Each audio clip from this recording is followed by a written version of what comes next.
본래 지난 시간에는 29절까지 했습니다. 29절까지 했기 때문에 오늘은 30절부터 강론을 해야 되는 것이 당연한데 오늘 읽기는 25절부터 같이 함께 봉독했습니다.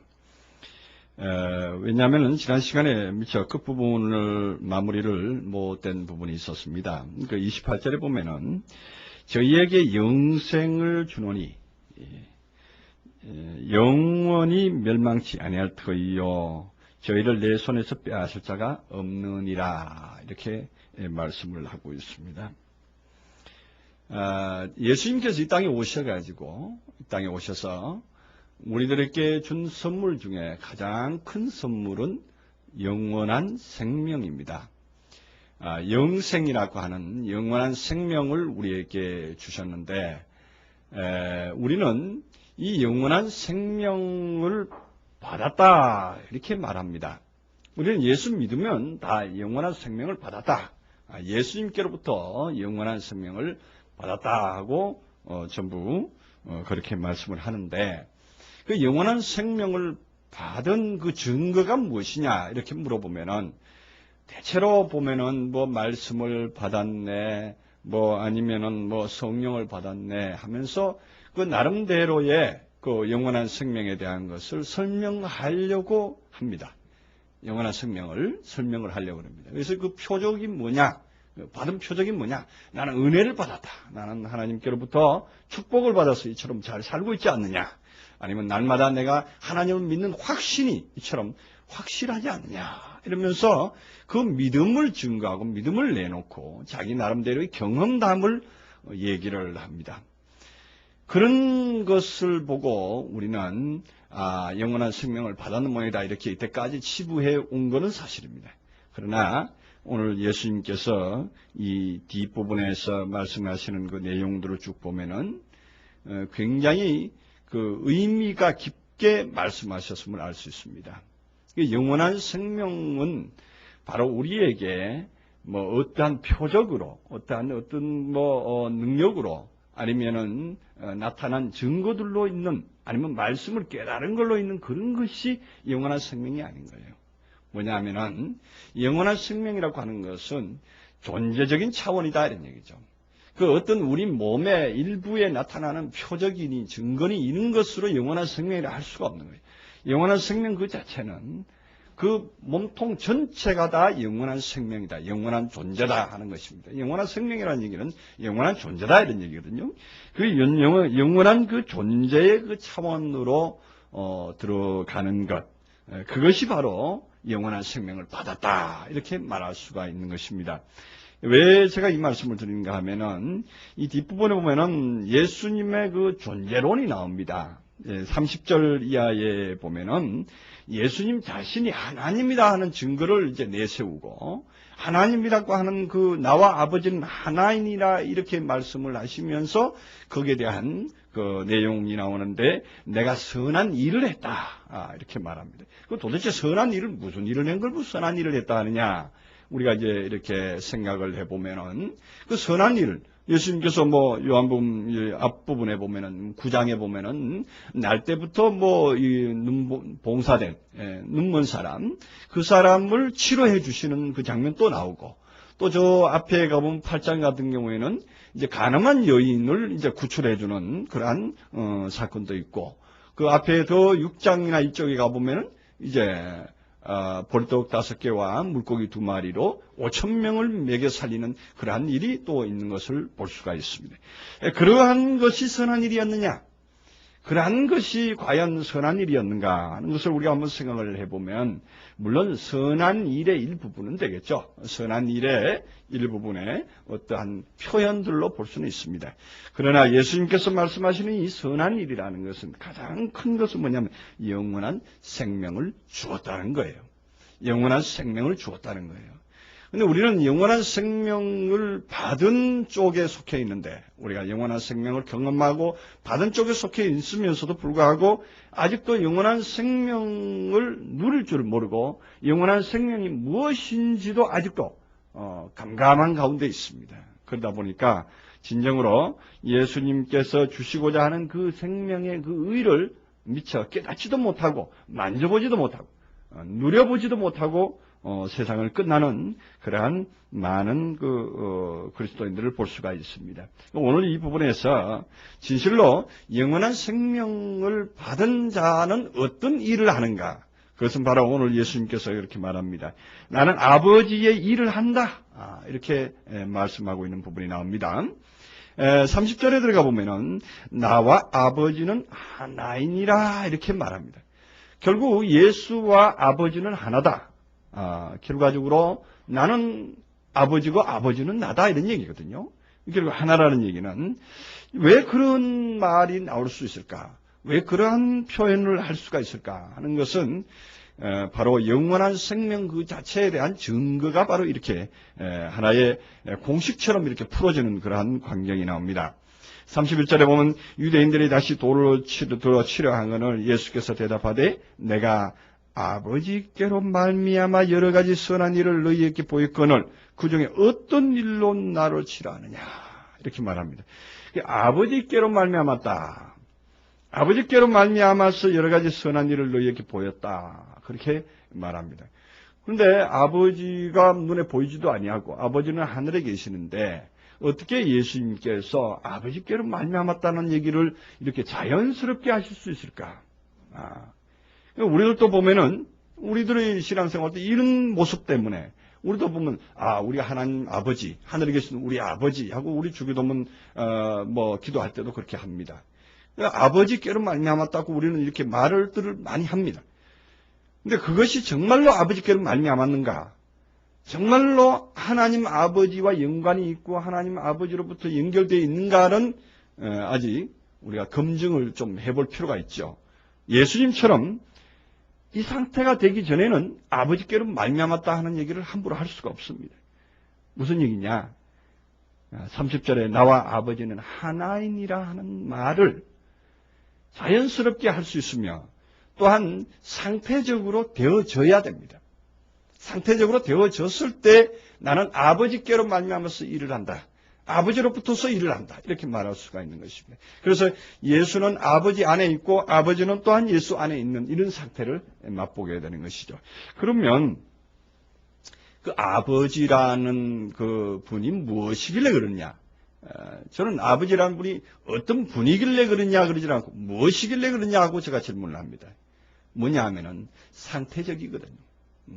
자신 안에서 아버지의 경험이 아버지의 상태가 자신 안에 녹아들어 있는 겁니다. 이미 스며들어 있는 것이고 자신 안에 결과적으로 우리가 우리 아버지의 어떤 기질, 성격 이런 것들이 우리 인간의 육체로도 이제 전수돼서 넘어옵니다. 유전자 DNA로 말미암아서 넘어오기도 하고 또한 자라나는 과정에서 습성적으로 넘어오기도 합니다.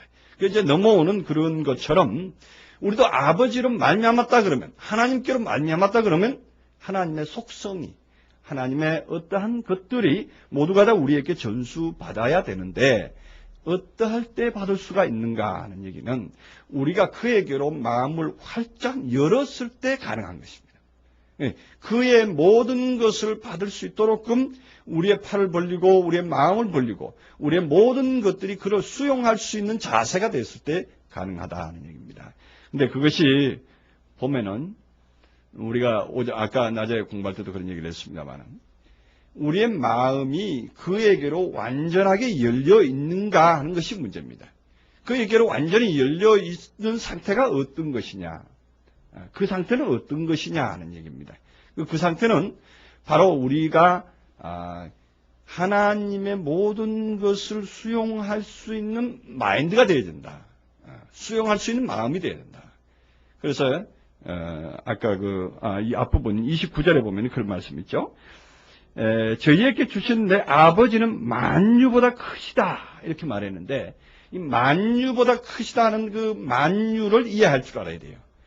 그 만유보다 위대하다. 예를 들어서 만유보다 크다 그러면 이 만유라고 하는 것이 우주의 삼라만상인데 우주보다 더 크다. 이렇게 표현하는 사람도 계십니다. 그런 정도의 크고 작고를 따지는 게 아니죠.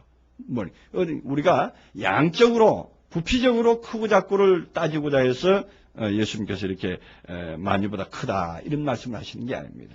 다시 말하면 만유를 포함하고 있고 만유를 수용하고 있고 만유 속에 들어있기 때문에, 다시 말하면 만유와 하나 되어 있기 때문에 만유보다 크다 이렇게 말할 수가 있는 거죠. 상태적으로 크다는 표현을 할 수가 있습니다. 다시 말하면 우리가 아버지께로 완전히 팔을 벌리고 완전히 수용할 자세를 가졌을 때 우리는 아버지의 모든 것을 용납할 수가 있다는 얘기입니다. 다시 말하면 이 뒤에 이제 그런 말이 나옵니다. 말씀을 받은 자를 신이라 하였거늘 하거든요.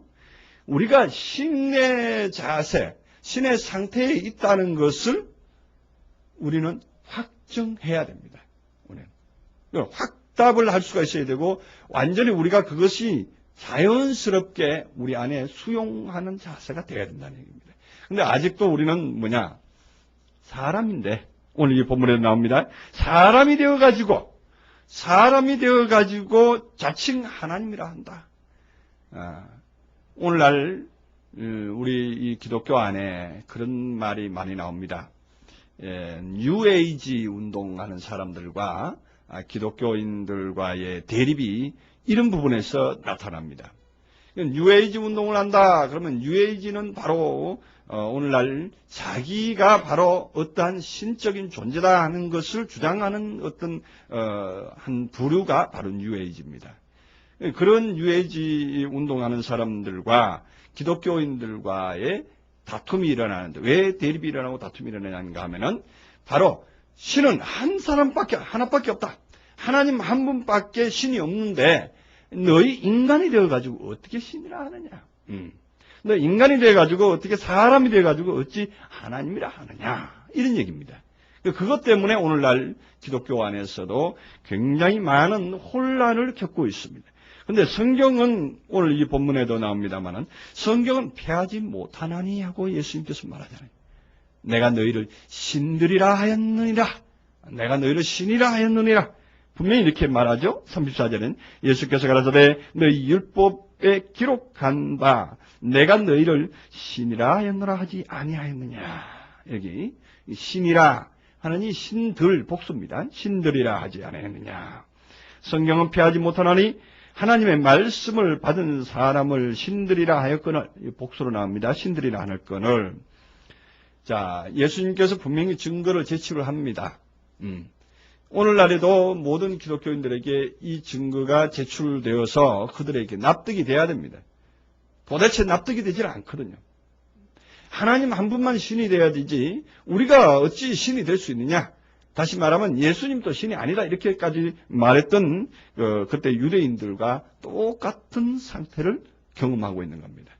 오늘날 그러니까 다시 말해서 아까 하나님을 향해서 팔을 벌리고 하나님을 향해서 마음을 넓힌 상태가 어디냐 하면은 여기에서 한계에 부딪히고 맙니다. 다시 말하면 내가 하나님의 말씀을 받아서 신들이라고 하는 어떠한 상태로 들어갈 수 있다는 긍정적인 마음을 가지지 못하는 거예요. 긍정적인 마음을 가지지 못하는 게 결과적으로 어느 정도까지 올라가고 그 이상은 올라가지 않는 거예요. 어느 정도까지는 마음이 고양되다가도 그 이상은 넘지 못하고 마는 것이죠. 여기서는 분명히 말합니다. 율법에 기록된 바 내가 너희를 신들이라 하였노라 하지 아니하였느냐. 다시 말해서 원문 직역해서 보면 그렇습니다. 내가 말하노니 너희를 신들이다. 너희는 신들이다. 이런 얘기입니다. 그래서 이 구약에서 분명히 이렇게 말씀을 했던 것을 예수님께서는 다시 35절에 성경은 피하지 못하나니 하나님의 말씀을 받은 사람들을 신이라 하였거늘 이렇게 말합니다. 그럼 말씀을 받은 사람의 상태가 뭐냐? 받았다 이렇게 하니까 말씀을 우리는 하나님의 말씀은 그래서 오늘날 주의 종들이 하나님의 말씀을 받은 사람이다. 하나님의 명령을 받은 사람이다. 이렇게 여기고 나는 하나님께서 내게 메시지를 줬다. 나에게 특명을 줬다. 나는 우리 하나님께서는 나에게 말씀의 어떤 메시지 다시 말하면 증거의 자로 세웠다. 이렇게 말하는 분들이 많은데 여기서 말씀을 받았다는 얘기가 원문에 보면 이렇게 기노마이 동사를 쓰고 있습니다. 받다 하는 동사가 뭐 람바노라든가 뭐 이런 뜻으로 주고받은 그런 것이 아니라 디돔이라든가 뭐 이런 단어를 쓰지 않고 디노마이를 쓰고 있다는 것입니다. 디노마이라고 하는 얘기는 뭡니까? 되다죠, 되다. 되다입니다. 예. 그게 무슨 말이냐면은 하나님의 말씀으로 된 자, 하나님의 말씀이 된 자, 하나님의 말씀이 된 자예요. 이걸 이해하시겠습니까? 하나님의 말씀이 된 자는 신이다 이런 얘기예요. 무슨 얘기냐? 요한복음 1장과 연결시켜야 됩니다. 태초에 말씀이 계시니라. 이 말씀이 하나님을 향하여 있었고 이 말씀은 곧 뭐다? 하나님이다. 분명히 말하고 있습니다. 그 말씀이 바로 이 말씀이거든요. 이 로고스를 말합니다. 그래서 말씀이 된 자, 말씀이 육신이 되어 우리 가운데 거하심에 우리 이렇게 되죠? 우리가 그의 영광을 보니 아버지 독생자의 영광이요 은혜가 진리가 충만하더라. 요한복음 1장 강의할 때 충분히 제가 말씀드린 바 있습니다. 자, 그렇다면 하나님의 말씀이라는 것이 뭔데 그러느냐? 좀 더 구체적으로 가보자 말이죠. 하나님의 말씀이 그러면 우리 기록된 이 성경 말씀 보고 하나님의 말씀이라 하느냐 하는 얘기죠. 그래서 이거를 보고 우리가 하나님의 말씀이라고 말하기에는 뭔가 좀 석연치 않는 부분들이 많이 있습니다. 그래서 우리가 요한복음 8장 부분에 다룰 때도 요한복음 8장에서 자유에 대해서 말할 때 그랬죠. 자유에 대해서 말할 때에 그런 말씀을 드린 기억이 납니다. 무슨 얘기냐면은 8장 32절에서 진리를 알지니 진리가 너희를 자유케 하리라 그렇게 말하고 그 앞부분에 보면은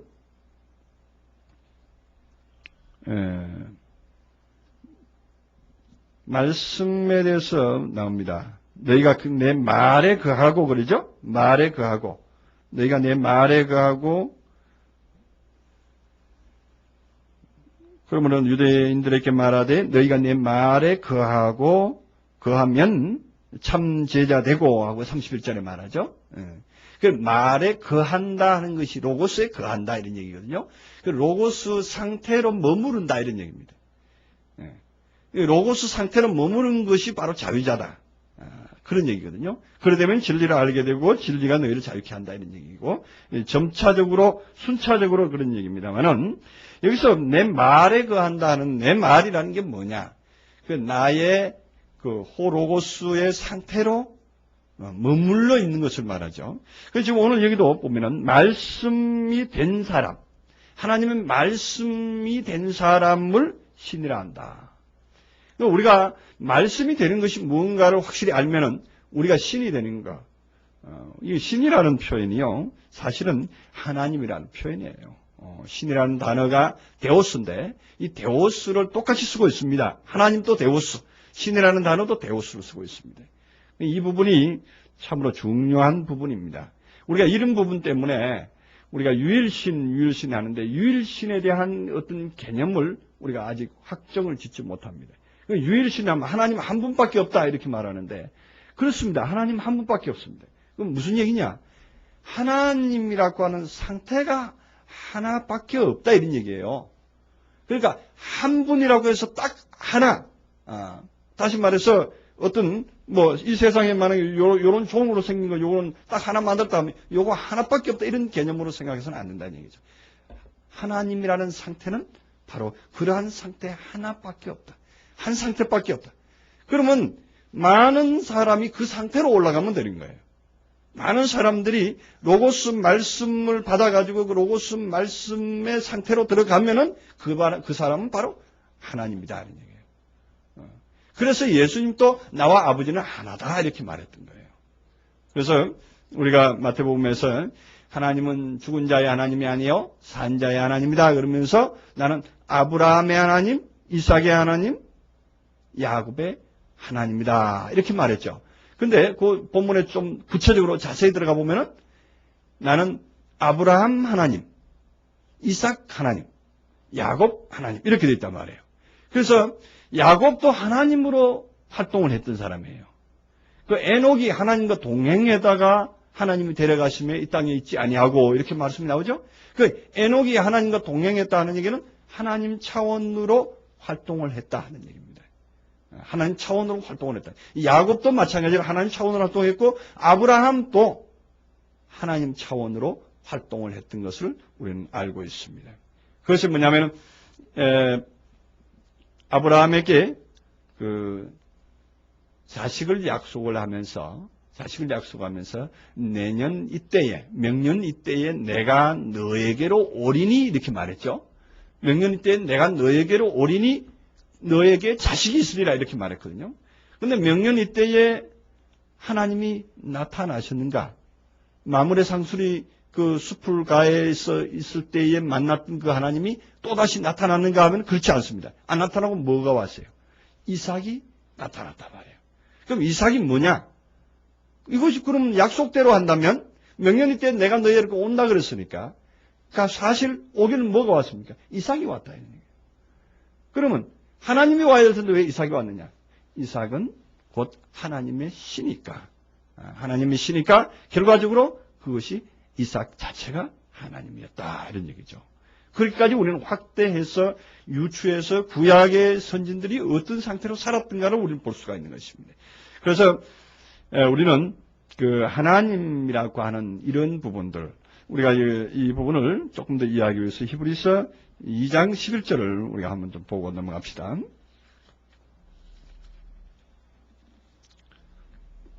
2장 11절 354쪽입니다. 354쪽 2장 11절 너무 중요한 부분이니까 밑줄을 쳐주시기 바랍니다. 자, 10절부터 읽겠습니다. 만물이 나고 만물이 말미암은 자에게는 많은 아들들을 이끌어 영광에 들어가게 하시는 일에 저희 구원의 주를 고난으로 말미암아 온전케 하심이 합당하도다. 거룩하게 하시는 자와 거룩하게 함을 입은 자들이 다 하나에게서 난지라. 그러므로 형제라 부르기를 부끄러워 아니하시고. 여기서 보면은 거룩하게 하시는 자가 누굽니까? 예수님이죠. 거룩하게 하시는 자가 예수님이고 또한 하나님이라고 볼 수 있습니다. 거룩하게 함을 입은 자들이 우리입니다. 믿음을 가진 우리들입니다. 우리가 어디서 왔다? 하나에게서 났다. 그러므로 우리가 형제라 부르기를 부끄러워 아니한다. 이 부분을 우리가 분명히 이해하고 넘어가야 됩니다. 이게 바로 다생자론이 나오는 겁니다. 여기에서 우리도 예수와 같은, 우리가 아들이 되면은, 믿음을 가진 아들이 되면은 우리도 예수와 같은 레벨에서 형제라는 부름을 받을 수 있다 이런 얘기입니다. 이것을 우리가 모르다 보니까 끝까지 예수는 하늘에 계시고 우리 인간은 땅에 있다. 맞죠? 우리가 땅에 있으니까 땅에 있는 생각의 마인드로 머물러 있으면 죽었다 깨나도 우리는 하늘적인 존재가 되지 못합니다. 그리스도의 사람이 되지 못합니다. 예수가 되지 못합니다. 우리는 땅에서 떠나야 됩니다. 난 땅의 존재가 아니라는 것을 확실하게 인식할 때에 우리는 확실히 그의 레벨에서 형제라 부름을 받을 수 있고 형제로서의 대접을 받을 수가 있는 것이죠. 그러나 아직 우리가 육에 있고 아직 우리가 육체에 머물러 있을 때는 그런 말을 할 수가 없죠. 그런 말이 우리에게 와서 부딪히더라도 오히려 우리가 참남함을 인해서 오히려 우리가 참남함을 받습니다. 스스로가 내가 감히 인간이 돼가지고 어떻게 하나님의 아들이라 할 수가 있느냐. 내가 감히 인간이 돼가지고 어떻게 하나님이라 할 수가 있느냐.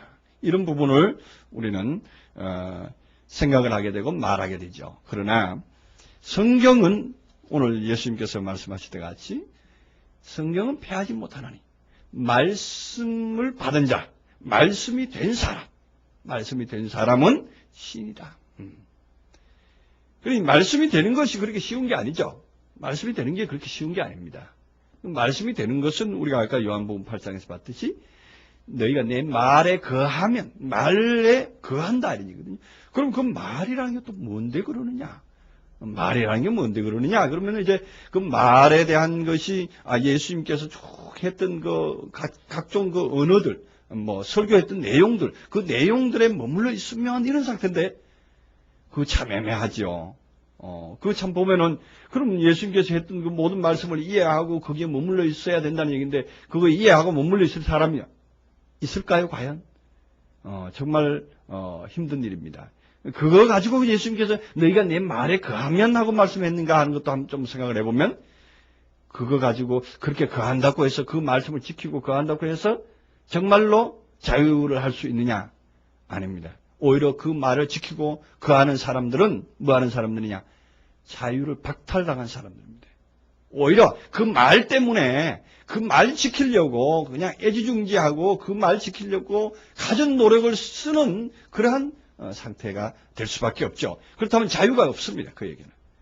어떻게 해야 된단 말이냐? 그 말에 거한다고 하는 것은 다시 말해서 예수께서 했던 말의 내용이 중요한 것이죠. 다시 말하면 내가 너희를 신이라. 내가 너희를 신이라 했던 그 말이죠. 그 말. 그것이 호로고스요. 그것이 바로 우리 존재를 지칭하는 것입니다. 그래서 다시 말해서 내가 그리스도의 사람이고 신이다. 다시 말해서 로고스를 가진 자다 하는 것을 자부하고 있을 때예요. 그럼 그 말이 어디서 볼 수가 있느냐? 요한복음 1장 12절에 보면은 1장 12절 한번 볼까요? 다시 또 보충 설명을 조금 할 수밖에 없는데 1장 12절에 보면은 영접하는 자 1장 12절 영접하는 자 곧 그 이름을 믿는 자에게는 하나님의 자녀가 되는 권세를 주셨으니 그러죠. 그러면 영접하는 자 무엇을 영접하는데 그러냐? 무엇을 영접하는데 그러느냐? 그 이름을 영접하는 거예요. 영접하는 자 해놓고 곧 그 이름을 그러거든요. 그 이름을. 그러니까 그 이름 그러니까 모든 사람이 맞아 예수 그리스도의 이름을 믿으면 구원 얻는다 그랬으니까 예수 그리스도의 이름을 영접하라는 모양이다 이렇게 생각을 하는데 그거는 넌센스입니다. 그건 넌센스죠. 여기 어디에 예수라는 이름이 등장하느냐 말이죠. 요한복음 1장에 눈을 훑고 찾아봐도 예수라는 이름은 등장하지는 않습니다. 그런데 어떻게 우리는 그렇게 이해를 해왔는가? 그건 우리는 선입견들이 우리의 마음을 덮었던 거예요. 그래서 다시 그 덮었던 것을 걷어내버리고 말씀 그대로를 우리가 한번 보자 말이죠. 영접하는 자, 곧 그 이름을 믿는 자들에게는 하나님은 자녀가 되는 권세를 줬다. 그 이름이라고 하는 것이 뭐냐? 나의 이름, 그리스도의 이름, 상태적인 그 상태가 이름이라는 것은 뭡니까?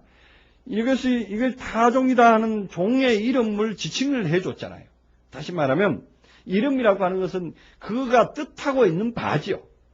뜻하고 있는 바입니다. 그럼 내가 바로 그다 하는 것을 그것이 이름인 거예요. 그 존재다 하는 것이 바로 그것이 이름입니다 말이죠. 그래서 내가 그 상태라고 하는 그것을 믿어졌을 때에 자녀가 되는 것을 주는 거예요. 내가 아들이라는 것을 믿어졌을 때 그게 자녀가 되는 것이지 아들이라는 것이 믿어지지 않았을 때는 자녀가 될 수가 없는 거예요.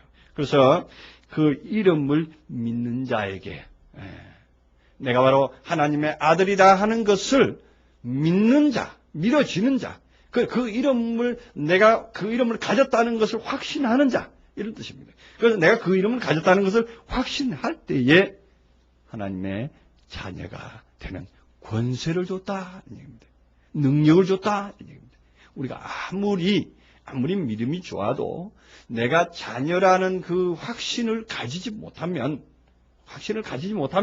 우리는 뭐예요? 우리는 자녀가 될 수가 없습니다. 근데 다 뭐라 그럽니까? 하나님은 자녀라 그럽니다. 다 자녀라 그러죠. 자녀라 그러면서 오늘 예수님께서 하신 말씀대로 분명히 예수님도 자녀죠. 하나님 편으로는 자녀고 아들입니다. 우리도 아들입니다. 그 아들이면서 예수님께서는 아들로 있으면서 나는 뭐라 그럽니까? 아버지와 하나다는 얘기를 선포했단 말이죠. 그럼 예수님은 그러는데 우리는 아들이면서 왜 하나님과 나와 하나다는 소리를 못할까? 왜 못하느냐 하는 거죠. 그건 왜냐? 다시 말해서 요한복음 8장에서 말하는 대로 너희가 내 말에 거하지 못한 거예요. 신뢰가 안 가거든요. 그걸 보고 완전히 거하다 하는 얘기는 거기에 머무르다는 뜻이거든요. 그럼 머무를 수가 없잖아요. 교회 와서 말씀 듣고 교회 와서 기도할 때는 내가 하나님 아들 같은데 세상에 나가서 살다 보면 나는 세상 아들이야. 부모도 살아있고 족보도 아주 그대로 있고, 호적등본도 있고 다 있으니까 나는 세상 아들이. 그래 되고 교회 와서는 아버지 하나님하고 기도한단 말이에요. 이건 정말로 우리가 깊이 생각을 해봐야 되는 거예요. 하나님의 아들이면은 확실하게 하나님의 아들이 돼야지. 이건 뭐 이것도 아니고 저것도 아니고 세상 아들 됐다가 하나님 아들 됐다가 왔다 갔다 하는 상태는 뭐냐? 그는 이름에 다시 말하면 말씀에 거하지 못하는 상태다 이런 얘기죠. 머무르지 못하는 거예요. 거기에 그냥 안주해 있고 거기에 딱 머물러서 거기에 고정되어 있어야 되는데 이게 왔다 갔다 하는 거예요. 나가서 살 때는 그 이름 아들의 명예를 다 내팽개쳐버리고 벗어버리고 세상 나가서 살기 때문에 그 인식이 또 우리 교회에 와서 또 기도하는 동안에 다시 또 덮어가지고 결과적으로 아들 노릇을 제대로 못한다 이런 얘기입니다. 아들의 값을 제대로 가지지 못한다 이런 얘기입니다. 분명히 우리는 그 말씀에 거한다는 그 말에 거한다는 것은 바로 그런 차원의 영원히 내가 그 아들이라는 것으로 항상 어디를 가든지 어떤 상태에 있든지 나는 하나님의 아들이라는 것을 자부해야 될 뿐만 아니라 그 예수와 같은 레벨에 아까 히브리서 2장 11절처럼 형제라 부름을 받기에 합당하게 여겨져야 되는 것이고 그 담력이 생겨야 됩니다. 그것도 뭐 무조건 뭐 나는 그럴 것이다 하고 믿습니다 하고서 그렇게 담력을 생긴다고 해서 그게 되느냐? 그거는 뭐예요? 그거는 오버하는 거다 말이죠. 그거는 오버하는 것이고 그거는 또한 되지 못했는데 된 것처럼 여기는 것이고 그래서 성경이 어렵다는 거예요. 그래서 성경이 어렵다는 거예요. 그래서 예수님께서 조건을 그렇게 내걸었던 거예요. 너희가 내 말에 거하면 거하지 아니할 수가 있다 이런 얘기예요. 거하다 하는 얘기는 그렇게 완전히 거기에 머물러서 조금 더 물러서지 아니하는 조금 더 뒤로 퇴보되지 아니하는 아들의 자리 그대로를 유지할 수 있어야 됩니다. 그러면 위로 볼 수가 있는 거죠. 위로 본다는 얘기는 다시 말해서 한 차원 높이 뭐냐 내가 아들이면은 아들답게 행동하는데 아들답게 행동은 뭐냐 예수님께서 분명히 내가 아버지와 하나다. 내 안에 아버지께서 계시고 아버지께서 내 안에 계시다는 그런 확실한 증거를 확보할 수가 있습니다. 그 담력을 가지면 확보할 수 있다는 얘기예요. 그 담력을 가지는 것도 그냥 뭐 어떤 의식적인 담력을 가져서는 절대 안 되고 실질적인 담력, 실질적인 존재로서 상태가 나왔을 때 그게 뭐냐면 아까 얘기했던 대로 말씀이 되면 하나님의 로고스가 되면 하는 얘기예요. 그렇지 로고스 차원은 바로 그러한 것이에요. 그 아들이라는 것을 자기가 확실히 누리고 확실히 또한 그것을 자부할 뿐만 아니라 누리고서 삶으로서 나와져야 돼요. 이제 거기서 이제 증거가 뭘로 나오냐면 일이 나옵니다. 일. 무슨 일을 하느냐. 무슨 일을 하느냐 하고 나옵니다. 그런데 여기 이제 나머지 부분 한번 조금 더 봅시다.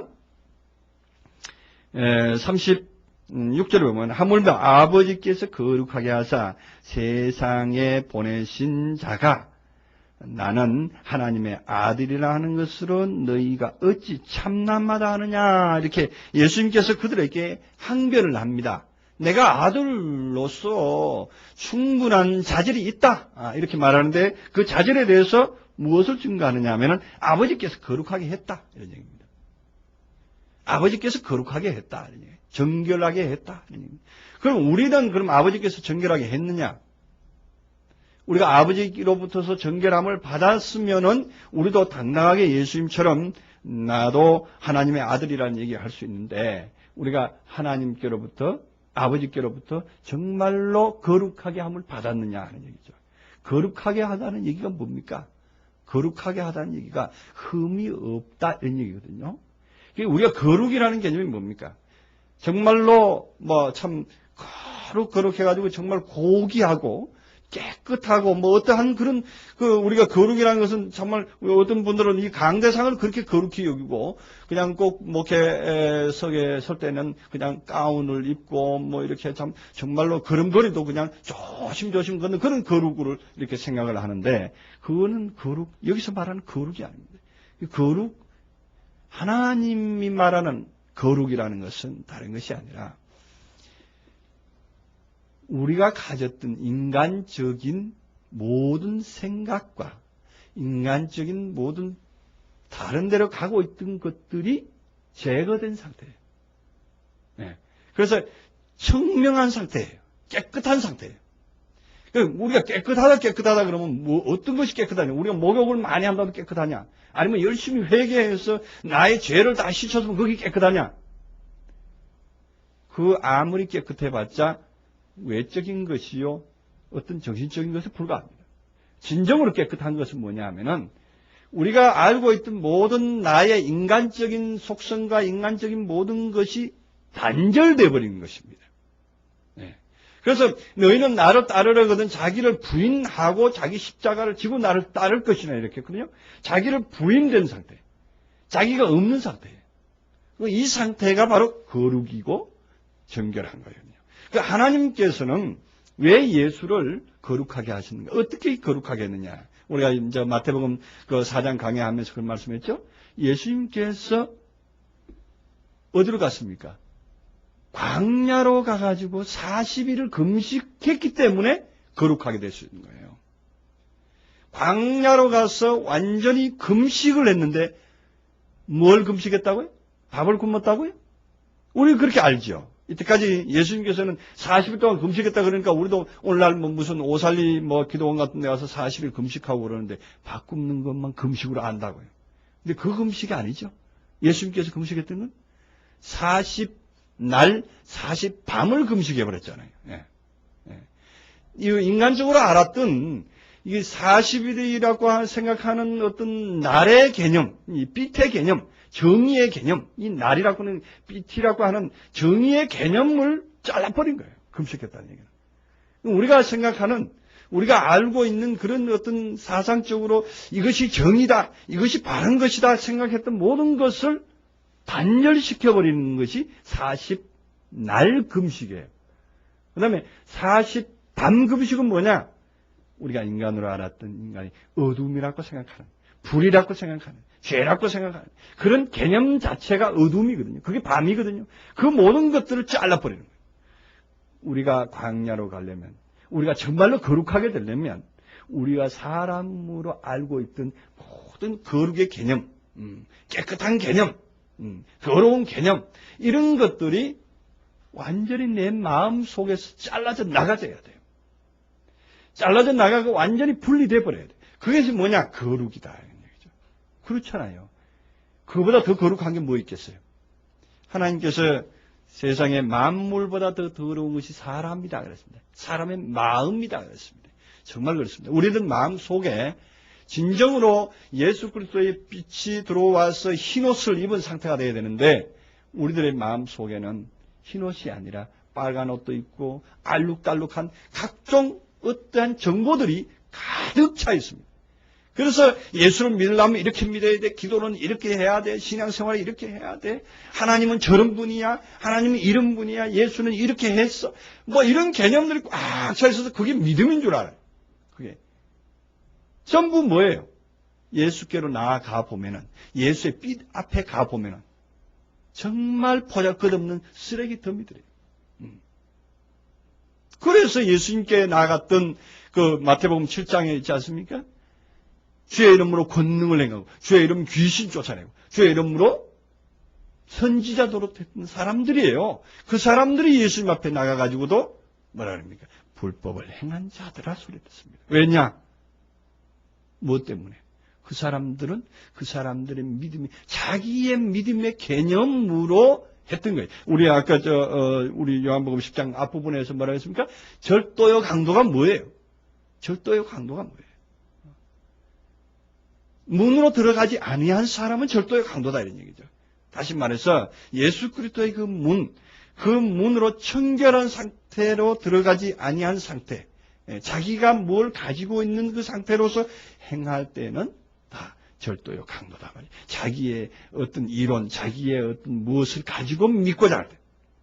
하나님은 저 위에 계셔야 되고 하나님을 이렇게 믿어야 한다는 그런 개념을 가지고 하나님 믿는 거예요. 그러니까 하나님은 어쩔 수 없이 그 사람의 모습대로 와 계셔야 돼. 예. 그래가지고 그 사람이 눈물 뿌리고 금식해가면서 그냥 곧 죽을 듯이 그냥 간구하니까 하나님께서 안 들어줄 수가 없어서 들어주신다고요. 그런 기도 안 들어주시는 거 아니에요. 들어주시긴 하는데 그것이 문제가 아니다 말이에요. 그거 들어주신다고 해서 그거 듣고 그냥 앉아 있으라고 들어주는 게 아니라 때를 봤어. 다시 한번 온전한 그리스도의 상태가 무언가를 깨닫고 들어오라고 미끼를 던지는 것에 불과한 겁니다. 그런데도 사람들은 내 기도 들어줬다. 내 신앙이 이렇게 좋다. 이렇게 해가지고 그 신앙 그대로 머물러 있으려고 한단 말이에요. 그래 봤자 어디까지 갈 수 있어요? 선지자 노릇하고 귀신 쫓아내는 데까지는 갈 수 있을지 몰라요. 그러나 그것에 머물러 있다가는 안 된다는 얘기예요. 주의 이름 의로웠기 때문에 그렇다. 그러나 마가복음 16장에서는 너희가 믿는 자들에게는 이런 표적이 따르니 주의 이름으로 거기로 귀신 쫓아내고 방언 또 행하고 그랬죠? 거기 주의 이름으로 하고 마태복음 7장의 주의 이름으로 다릅니다. 다시 말하면 마가복음 16장에서 주의 이름으로는 내 이름으로는 다시 말하면 나로서 그 나의 실존으로서 행할 수 있느냐 나의 이름을 빌려서 행하느냐 이 두 가지 차이가 있다는 얘기죠.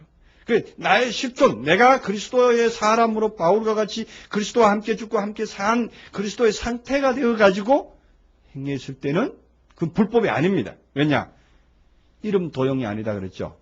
마태복음 7장에 있는 말씀은 왜 그 사람들이 불법을 행한 자였느냐? 예수 이름을 도용했다. 예수 이름 그 사람들에게 빌려주지도 않았는데 그 사람들이 빌려가지고 내가 주의 이름으로 명하노니 귀신아 물러가라 했단 말이에요. 언제 예수님이 그 사람에게 이름 빌려줬어? 예수님 빌려준 적 없어요. 그런데도 오늘날 많은 사람들이 주의 이름으로 나사렛 예수 이름으로 명하노니 귀신아 물러가라 그런다고요. 그게 물러가긴 하더라고요. 그게 다인 줄 알아 사람들은. 그러나 마지막에 가서 불법을 행한 자는 소리를 듣게 될 때는 어찌하려는가 한심하기 짝이 없는 것이죠. 그러나 마가복음에서는 16장에서는 그렇게 말하지 않습니다. 주의 이름으로가 아닙니다. 너희들이 내 이름으로 그러니까 나의 상태가 되어가지고 그러니까 우리가 아까 요한복음 1장에 말은 그 말이잖아요. 이름을 영접하는 자 그 존재를 영접하는 자단 말이에요. 상태를 영접한 거단 말이에요. 예수의 상태를 그대로 영접을 해야 되는 것이지 예수의 이름만 예수라는 두 글자 그 이름만 영접을 100번 해도 안 됩니다. 그러면 뭐 어떤 성구에는 그런 게 있죠. 주의 이름을 부르는 자마다 구원을 얻을 것이라 그러는데 주의 이름을 부른다 그러니까 주야 하고 예수야 하고 이렇게 부르기만 한단 말이에요. 뭐 예수 이름이 무슨 뭡니까? 오늘날로 말하면 유행 따라서 부르는 유행가 한가락처럼 그렇게 생각하는데 그게 아니단 말이에요. 예수라는 이름, 그 이름을 부르다 하는 얘기는 내가 그 이름으로 불리워지다 하는 거예요. 예수라는 이름으로 불리워지는 거예요. 불리워져야 되는 거예요. 그래서 내가 그 예수를 그래서 사도들이 비로소 그리스도인이라 하는 칭함을 받았다 이런 말씀도 있잖아요. 사도행전에 보면은 비로소 그리스도인이라 하는 이름을 칭함을 받게 되는 거예요. 우리가 그 이름 칭함 받는 게 얼마나 중요한지 몰라요. 그 명예 그것을 가진다는 것이거든요. 그래서 예수 이름 영접하는 것도 예수의 상태를 영접하는 것이고 바로 우리가 그러한 것을 깨달아 알아야 되는 것이죠. 그래서 하물며 아버지께서 거룩하게 하다 하는 이 거룩하게 하는 것은 오늘날 또 예수님도 거룩하게 하는 과정이 어디에서느냐 하면은 물세례를 받고 광야로 나가서 40일 밤과 낮에 대해서 잘라버리는 일, 밤과 낮에 대해서 금식하는 일을 했을 때 예수님은 깨끗한 상태요, 거룩한 상태가 됐다 하는 얘기입니다. 오늘날 또 우리가 이 광야에 들어왔어요. 이 광야가 어딥니까? 이 교회가 광야다 하는 얘기죠. 지난 시간에 얘기했습니다만 이 교회가 광야인데 이 교회로 와서 이제는 뭐 할 것이냐? 밤과 낮에 대한 나의 개념을 잘라버려야 돼요. 내가 의롭게 여기고 내가 정의롭게 여기고 내가 이것이 진리라고 생각했던 것이 너무나도 보잘것없는 것이고 아무짝에도 쓸모없는 것이고 하는 것을 깨달아 알아서 잘라버렸을 때 그것이 거룩에 들어가는 첩경이 되는 거예요. 거룩에 들어가는 하나의 1단계가 되는 거예요.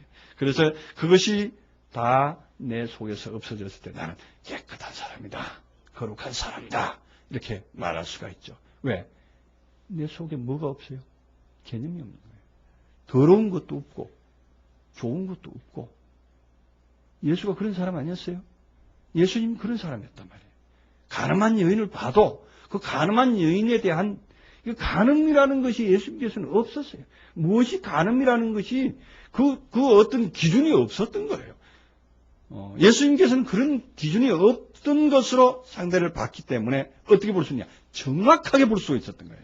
우리가 어떤 일에 대해서 뭔 선입견을 가지고 보면은 저 사람은 옛날에 뭐 도둑질한 사람이고 옛 사람 감방에 몇 번 들어갔다 오고 이걸 선입견을 딱 가지고 있으면 그 사람이 딱 나타났을 때 우리는 뭐 저 집 또 무슨 도둑질 하려고 왔겠지 이런 생각을 한단 말이에요. 그런데 그 사람이 진짜로 개심을 했다고 볼 때 옛날에 도둑질하고 옛날에 뭐 했던 그게 문제가 아니에요.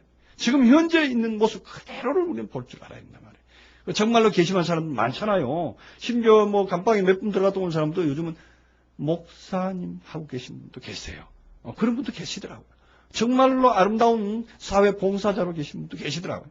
근데 우리는 그 사람은 그렇게 안 본단 말이에요. 선입견이 가지고 있기 때문에. 그 선입견을 없애는 것이 나의 마음 속에서 깨끗한 마음으로서 대상을 볼 수 있는 하나의 큰 기준이 되는 거예요. 그렇다면 거룩하게 됐다 이런 얘기예요. 그렇다면 거룩하게. 우리도 그런 상태가 됐을 때에 정말로 아버지께서 거룩하게 하신 자다. 그러니까 우리는 아들이다 하는 칭호를 가질 수가 있죠. 자, 37절. 만일 내가 아버지의 일을 행치 아니하거든 나를 믿지 말려니와 내가 행하거든 나를 믿지 아니할지라도 그 일을 믿으라. 그리하면 너희가 아버지께서 내 안에 계시고 내가 아버지 안에 있음을 깨달아 알리라. 이 부분이 참 중요하죠. 예수 안에 아버지가 계시고 아버지 안에 또한 예수가 계시다 하는 것은 바로 이것을 똑바로 깨달아 알면은 내 안에 예수가 계시고 내 안에 하나님이 계시고 하나님이 내 안에 계시다는 것을 우리가 알 수가 있는 거예요. 우리가 내가 하나님 안에 계시는 것은 이해를 할 수가 있죠.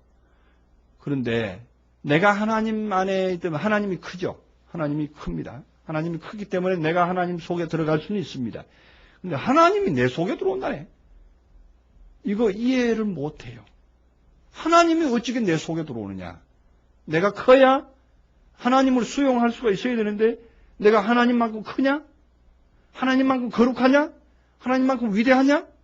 그렇지도 않은데 하나님이 내 속에 들어와 안주하고 계신다니. 정말로 이해하겠느냐 하는 얘기죠. 그러면 어떻게 하면 이해할 수 있느냐? 무엇 때문에? 37절에 보면 내가 아버지의 일을 행치 아니하거든 믿지 말려니와 내가 행하거든 나를 믿어라. 그럼 다시 말하면 내가 아버지의 일을 행치 아니한다 하는 게 아버지 일이라는 게 뭐예요? 아버지 일이라는 게 뭐 병자 고치고 뭐하고 하는 게 이게 아버지 일이냐 그렇게 생각하는데 우리는 그렇게 보지 말자고. 이 에르곤이라고 하는 이 일은 다시 말해서 아버지의 노릇을 말합니다. 이런 표현이면 간단한 표현이에요. 일이라는 단어를 넣어놓으니까 분리시킨단 말이에요. 예수가 뭐 움직여서 하는 이걸로 생각한단 말이에요. 내가 아버지 노릇을 하거든 너희들이 나를 믿고 아버지 노릇을 하지 않거든 믿지 말라. 그 얘기예요. 내가 아버지 노릇을 하거든. 그 결과적으로 그렇게 되면은 아버지 노릇을 하면은 내가 아버지 안에 있는 거고 아버지가 또한 내 안에 있는 것을 너희가 알 것이 아니냐. 그 아버지 노릇을 어떤 것으로 했기 때문에 그러느냐. 아버지 노릇을 어떻게 한 것을 말하느냐. 참, 이 말씀이 점점 더 어려워지죠. 점점 더 어려워집니다. 아버지 노릇을 한다 하는 이 부분은, 그래서 이런 말씀이 있습니다.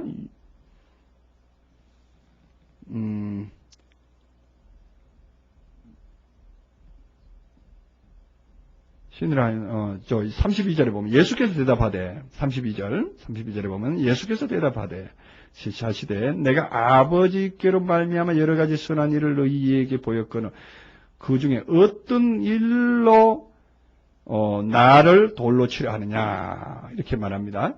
그래서 여기서 아버지께로 말미암아서 여러 가지 선한 일을 너희에게 보였다 하는 그 일, 그런 어떤 일로 그러느냐 그런 이런 부분, 그런 그 일이라고 하는 그 부분은 예수께서 어떤 노릇으로 말미암아서 하느냐, 내가 어떤 노릇을 너희들에게 했길래 나를 이렇게 하느냐 하는 얘기인데, 여기서 예수님의 증거는 우리가 생각하기도 조금 빈약한 것 같죠. 뭐냐면은 성경을 폐하지 못하나니 말씀을 받은 사람을 신이라 하였거늘, 이 말씀을 가지고 그들에게, 유대인들에게 반격의 말을 사용했단 말이에요.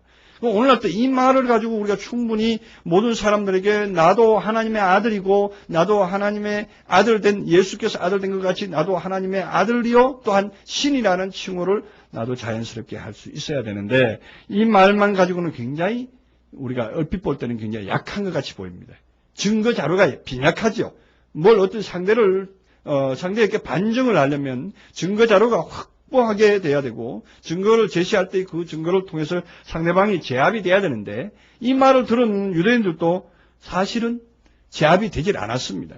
오늘날도 마찬가지겠지만, 여기서 말씀을 받은 사람에 대해서 우리가 조금 더 깊이, 아까 제가 충분히 설명했습니다만은, 하나님의 말씀이 된 사람, 이 상태를 잘 이해를 하시고, 그 부분에 대한 것이 상태적으로, 내가 그 상태적으로 내게 머물러져 있어야 된다는 거예요.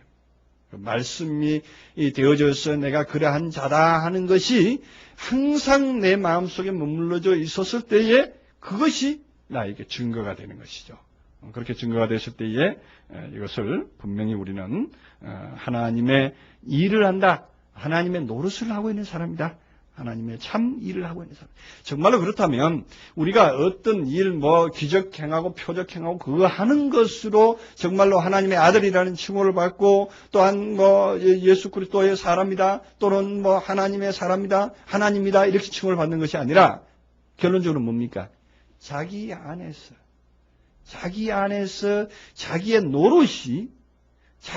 노릇이 무슨 노릇으로, 어떠한 상태로 있느냐에 따라서 그 사람이 평가되는 거예요. 그래서 그 사람이 하는 일이 정말로 선한 일을 하고 뭔 일을 하고 그것을 가지고 평가하는 것이 아니라, 그 사람의 노릇이 어떠한 노릇으로, 어떠한 상태로 있느냐, 어떠한 상태, 다시 말하면 아까 얘기했던 요한복음 8장에서 그 로고스 안에 머물러 있느냐 그렇지 않느냐, 이것이 그 사람을 판단하는 기준이 되는 거예요. 그래서 우리는 외적으로 나타나서 하는 일 가지고 그 사람이 참 거룩한 사람이다, 참 위대한 사람이다, 이렇게 보던 우리들의 시각을 이제 바꿔야 된단 말이에요. 정말로 그 사람이 로고스 안에 머물러 있는 것인가? 정말로 로고스 안에 머물러 있어서 정말로 로고스적인 차원으로서 자유하면서 모든 것을 헤아리며 보며 자기는 판단하면서도 아무에게도 판단받지 않는 그러한 상태에 어떠한 것을 머물러 있느냐 하는 것이 관건이 되는 것입니다. 그렇게 됐을 때에 그는 진실로 하나님의 일을 하는 사람이다, 이렇게 알 수가 있죠. 39절 보겠습니다. 저희가 다시 예수를 찾고자 하였으나 그 손에서 벗어나 나가시니라. 이제 결국은 유대인들은 끝까지 예수를 수용하지 못합니다. 예수의 상태를 수용하지 못합니다. 그러나 찾고자 하였으나 예수는 이제 벗어나지요. 오늘날도 이러한 일이 있을 수가 있죠. 40절에 다시 요단강 저편 요한이 처음으로 세례 주던 곳에 가사 거기 거하시니 많은 사람들이 왔다가 말하되 요한은 아무 표적도 행치 아니하였으나 요한이 이 사람을 가리켜 말한 것이 다 참이라 하더라. 그리하여 거기서 많은 사람이 예수를 믿으니라. 그렇겠죠? 그래서 다시 요한이 세례 주던 곳에 예수님이 가서 거기서 거합니다. 다시 거기에서 거합니다. 예수님께서 왜 다시 또 세례 주던 곳에 다시 가서 거할 수밖에 없느냐? 그것은 이제 이러한 상태로까지 이 사람들을 끌어올려 놓고 다시 예수님 자신은 낮은 곳으로 가서 거기에서 다시 또 끌어올리려고. 이 사실은 이 말씀을 보면 그렇습니다. 항상 뭘 이렇게 대상을 향해서 쭉 끌어올라가는 그런 때가 있는가 하면은 다시 또 때가 되면은 다시 또 쭉 내려와서 다시 또 한 무리를 또 끌어올라가고자 하는 그러한 그 어떤 그 표현들, 또한 행적들 이런 것들이 있는 것을 볼 수가 있습니다. 여기서도 세례 요한이 그 세례 주던 그곳으로 가서 많은 사람이 다시 또한 증거를 통해서 또다시 믿게 되는 그러한 일이 있는 것을 볼 수가 있습니다. 그래서 오늘 요한복음 이 10장에 대해서 10장 전반부에 대해서는 그냥 그 양의 문에 대해서 설명을 하시다가 뒤에 나와서 신의 문제까지, 영생의 문제까지, 존재의 문제까지 거론하는데 상당히 무거운 그러한 그 내용입니다. 그렇지만 우리가 이것을 앞부분과 잘 연결시켜서 이해를 해보면 오늘날에도 정말로 말씀으로 된 사람이면 누구든지 그리스도의 사람이다, 데오스다, 신들이다 이런 칭호를 받을 수가 있다는 것을 우리는 담대하게 가질 수 있어야 되고 또한 그런 상태가 되기를 우리는 또한 소망하는 저와 여러분 되시기를 주님 이름으로 축원합니다. 기도하시겠습니다. 사랑의 하나님 감사합니다. 오늘도 이처럼 귀한 말씀을 통해서 우리가 그리스도의 사람이 되는 것, 그리스도의 사람의 참모습으로 나아가는 것이 무엇인가를 다시 한번 살펴봤습니다. 하나님이여, 우리가 이 상태로 온전히 거할 수 있도록 도와주시옵시고 이 상태로 온전히 머물러서